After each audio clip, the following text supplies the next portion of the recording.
Os espantalhos da extrema-direita.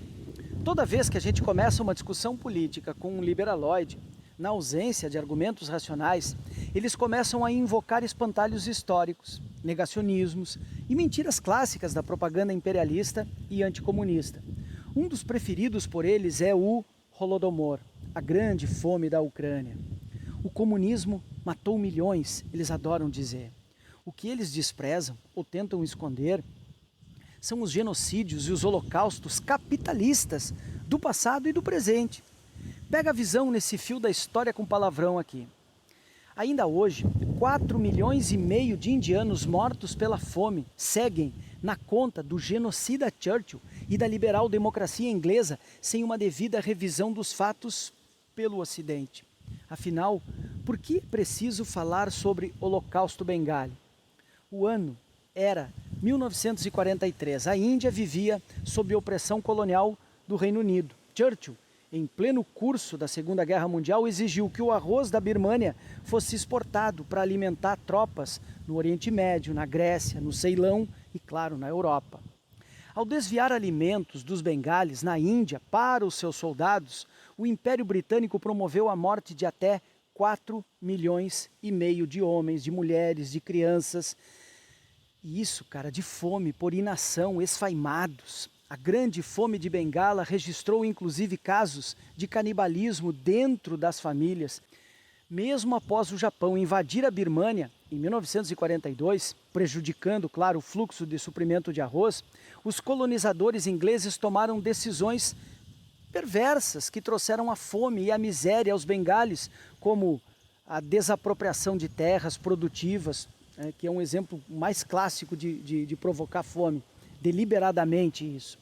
Há relatos de que durante a grande fome de Bengala, o verdadeiro Holodomor, não é?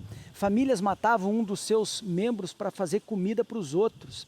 As pessoas morriam à luz do dia, com seus corpos expostos aos urubus. Não havia tempo suficiente para rituais funerários. Uma barbárie. E os indianos, você pode perguntar, ficaram calados diante disso? Morreram sem falar nada, sem reagir?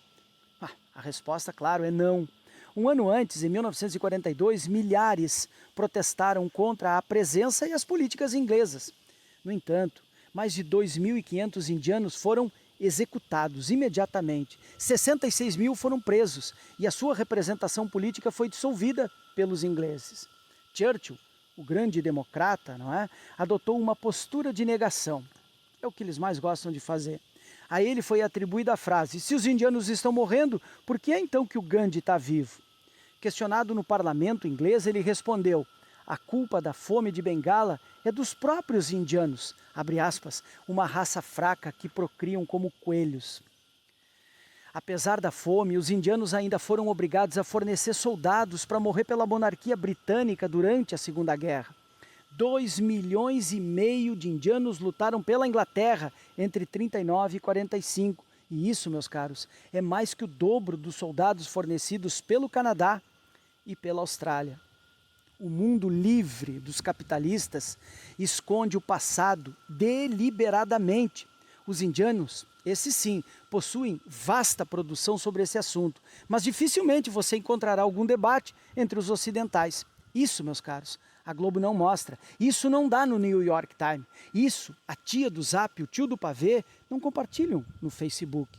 É preciso que a gente fale sobre o Holocausto Bengali toda vez que um liberaloide falar do Holodomor e fazer todo mundo lembrar que os mocinhos da história são os verdadeiros bandidos. E eles não usam nem foice e nem martelo.